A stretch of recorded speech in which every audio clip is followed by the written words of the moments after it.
joueur genetais. Vous avez démarré joueur offensif, attaquant, Aïssa? Parce que souvent les latéraux démarrent devant et reculent au fur et à mesure. Oui, c'était un peu le cas aussi. J'ai Ouais. commencé un peu devant et au fur et à mesure, j'ai reculé sur le terrain. Vous n'avez pas un gabarit de latéral, hein. Vous êtes un joueur assez grand. Ouais, je suis assez grand, donc ça me gêne pas. Je peux aussi évoluer dans l'axe, donc je peux évoluer sur les deux postes. Vous imaginez un avenir de défenseur axial?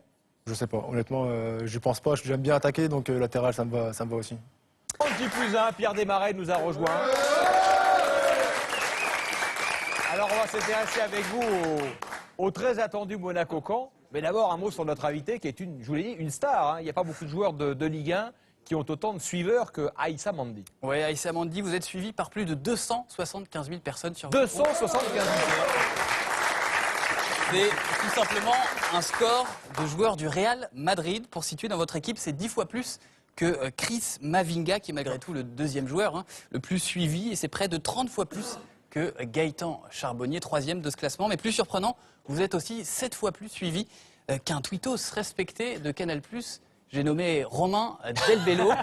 Alors, Aïssa, ça vous fait quoi d'être 7 fois plus influent que Romain Delbello? Non, rien de particulier, honnêtement. 7 fois 0, ça fait 0. C'est impressionnant. Est-ce que ça donne, blague à part, une responsabilité supplémentaire? Est-ce que vous avez envie de les contenter, de leur apporter Non, des pas nouvelles et du vraiment. bonheur? Je pense pas à la rigolade, mais c'est un jeu entre guillemets et je change pas, même si j'avais 20 000 ou 200 000, ça change rien pour moi. C'est sympa les échanges ou ça chambre plutôt? Vous en prenez un peu plein les dents après chaque match? Des fois ça chambre. Ouais, ça chambre. Ouais.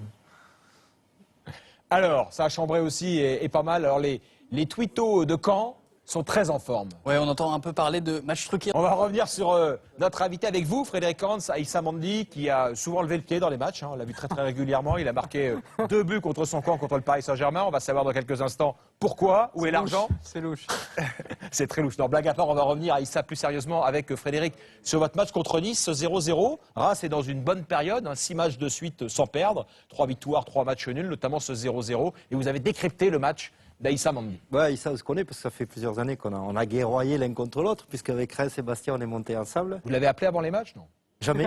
Non, mais j'ai pas eu besoin, puisque Bastia a toujours fini devant Reims sur les 3 dernières saisons. Et après, Aïssa, je trouvais dans une progression extraordinaire. Alors, on le voit sur ce match contre Nice, là, d'abord sur l'aspect défensif, une bonne gestion, il reste debout, ce qui lui permet d'écarter le danger. Ensuite, il vient apporter offensivement, comme il le dit, il aime bien le faire et je trouve qu'il gère mieux ses efforts aujourd'hui. Là, le ballon va être perdu par les Rémois au milieu de terrain. Il y a une course à haute intensité là. On a des moyens techniques extraordinaires. On le met en rouge sur 60 mètres. Il revient sur Alexis Bozetti, ce qui n'est pas facile. Et il tacle au bon moment pour que le Tac Alfred puisse jouer vers l'avant. Là, il y a une intervention sur un tacle très propre. Et puis là, défensivement, des images à montrer à tous les arrières latéraux, une bonne prise d'information sur ce qui se passe derrière, ce qui lui permet d'intervenir de la tête. Et regardez, et le joueur et le ballon. Ouais, il faut avoir 3 yeux. Et sur l'aspect offensif, là, je pense que tu aurais peut-être pu rentrer dans la surface, tu as de la place devant toi, même si ta qualité de centre est bonne, et que là, il y aurait pu y avoir un appel au premier poteau. Et puis alors, tu aimes ça, t'appuyer sur un milieu de terrain et puis venir, là, tu viens à l'intérieur, ce qui te permet d'être dans la surface de réparation, de récupérer le ballon, tu aurais peut-être pu tirer. Tu préfères offrir un caviar à Bourillon qui, lui, ne cadrera pas. C'était votre plus grosse occasion du match. Et puis, offensivement, ce que tu aimes aussi, c'est être sur les corners, venir mettre la tête. Et on se rendra compte que tu as des qualités dans ce secteur de jeu qui te permet de marquer des buts. C'est un joueur complet. C'est une des révélations des 2 dernières saisons de Ligue 1, Frédéric. Un poste où on cherche les bons joueurs. Aïssa est un des meilleurs latéraux de France aujourd'hui. Si ce n'est le meilleur, très sincèrement. Oui. Ouais. Il est dans une très grosse progression. C'est vrai qu'il n'est pas très médiatisé parce qu'il joue dans un club comme Reims, qui joue le maintien ou le milieu de tableau. J+1 quand même. Mais aujourd'hui, le fait d'être international et de jouer des matchs internationaux lui permettent de grandir. Je trouve qu'il a beaucoup progressé dans sa gestion des matchs. Ça aussi, c'est l'expérience de la Ligue 1. Avant, il était un peu chien fou, il partait beaucoup vers l'avant, côté droit. Et maintenant, il gère bien. Le match de Nice est significatif il gère mieux ses matchs. À l'extérieur, il a fait un match très propre à Nice. Vous partagez un peu tout ce que nous dit Frédéric Hans? Oui, honnêtement, tout ce qu'il vient de dire, c'est ce qu'on me dit très souvent. Je pense qu'il m'a bien analysé. j'étais un peu foufou un peu au début. Là, j'essaie de mieux me gérer pendant les matchs. On va parler de votre parcours, parce que c'est un parcours... Alors, il n'est pas étonnant, parce que vous avez tout vécu à Reims. Vous êtes arrivé en poussin au club de Reims. Hein. Ouais, j'entame ma 15e année avec Reims. Alors, c'est-à-dire, on arrive, on est gamin, on s'inscrit au club, comment ça se passe? Même pas, c'était une détection pour mon frère à la base, mon grand frère. Et moi, j'ai fait la détection avec les joueurs de mon âge. J'étais en short et basket de ville. À l'époque, c'était la détection. Et du coup, c'est comme ça que l'histoire a commencé. Alors, quand on rentre en poussin comme vous, dans un club comme Reims, qui est un club mythique, pas Oui. mythique pour les plus de 113 ans, hein, pas Oui. pour les jeunes comme nous, mais c'est un club mythique quand même. Est-ce qu'on s'imagine très jeune et très tôt un avenir dans le football ou pas? Franchement. Non, je pense au début, c'est surtout un amusement, le foot. On essaie de prendre du plaisir avec les potes le mercredi après-midi. Et après, plus on avance dans l'âge et plus on veut en faire son métier, tout simplement. À quel moment ça devient justement l'idée d'un métier? D'être professionnel avec tout le sacrifice que j'ai fait auparavant pour réussir dans ce chemin-là. Sacrifice, ça veut dire quoi? Pas aller à l'école, par exemple? Non, ça va, j'étais à l'école, ou sinon ma mère m'aurait tué. Non, c'est pas sortir, essayer de rester sérieux, bien manger pour être tout frais pour le foot. Il y a des hommes qui ont compté, des hommes qui vous ont fait prendre conscience de votre famille, de votre environnement, des éducateurs qui vous ont fait prendre conscience que ça valait le coup, quoi. Moi, c'est surtout ma mère qui m'a beaucoup aidé dans toute cette période. De tout petit jusqu'à maintenant, c'est auprès d'elle que j'essaie de trouver les conseils les plus précieux et elle m'aide toujours autant. Puis la chance de votre vie, Aïssa, parce que c'est aussi ça le destin, c'est que Reims a grandi en même temps que vous. Parce que lorsque vous avez commencé à jouer en senior, en CFA2, je crois, Ouais. Reims était un club de national. Vous n'imaginiez pas forcément jouer en Ligue 1.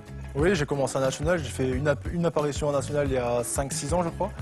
Et au fur et à mesure, on a fait 2 ans en Ligue 2 et là, j'entame ma 3e année avec Reims en Ligue 1. Je suis monté en même temps que le stade de Reims, en fait. C'est la fin du parcours avec Reims.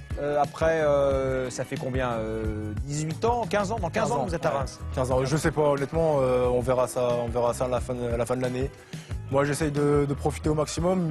Enfin, j'ai la chance d'être professionnel et de jouer en Ligue 1, donc je me préoccupe pas de l'avenir et je profite du moment présent. 15 ans à Reims, c'est pas trop déprimant, non? 15 ans à Reims.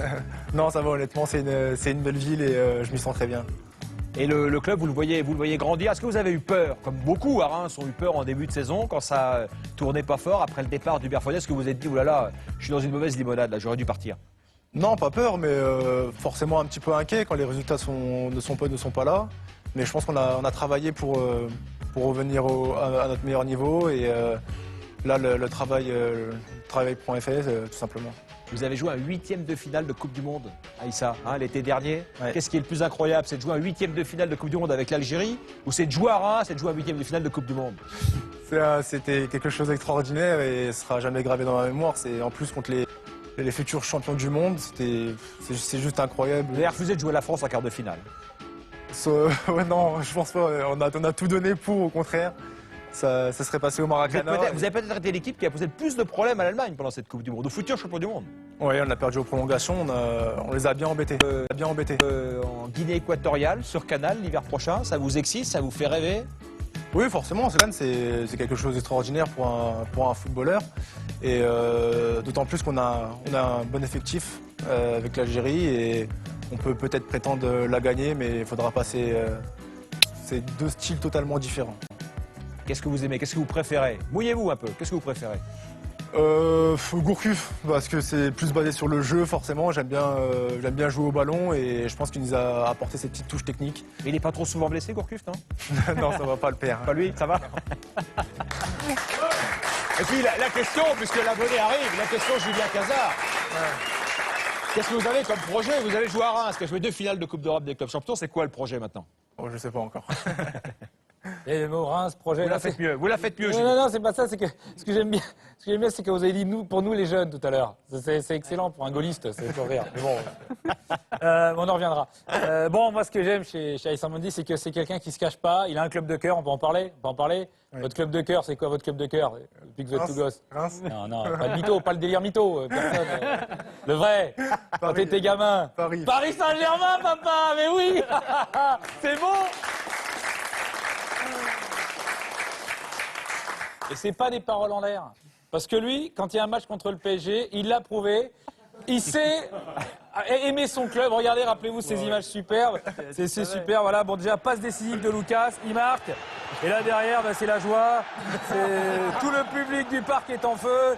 Déjà, un premier, puis deuxième doublé. Alors là, plus difficile, on attaque sur une... Vous n'êtes pas hors jeu. Et là, vous remerciez, bah oui, c'est normal, tout le public est en folie. C'est vraiment magnifique, ce qu'on peut, bravo, on applaudissement quand même. Ce que vous ne dites pas, l'abonné, c'est que cette année, Reims-Paris Saint-Germain, il a sauvé 2 ballons sur sa ligne pour préserver le match nul. Oui, au final, bon, voilà, ouais, bon, ça c'est pas très grave. Bah, on l'a pareil, parce qu'on veut être sympa avec les gens du club, tout ça, parce que l'année prochaine, il va venir. Ne t'inquiète pas, c'est normal. Puisque t'es le meilleur latéral, hein, t'as dit que t'étais d'accord avec tout ce qu'il disait, tu l'as déjà entendu, t'es le meilleur latéral. Nous, ça ne choque pas, oui, c'est vrai, on me l'a toujours dit. J'entends souvent ça, je suis un peu le meilleur latéral du monde. Bon, Maxwell, ça c'est les tocards. C'est bien, l'humilité, ça fait partie du job. En parlant d'humilité, nous, on a Karim Benani. Donc, et je voulais vous demander, quand on joue contre une équipe africaine, un attaquant africain, qu'est-ce qui fait le plus peur? C'est un attaquant vif, rapide? C'est un attaquant grand, costaud? Ou c'est un attaquant qui tousse et qui a de la fièvre?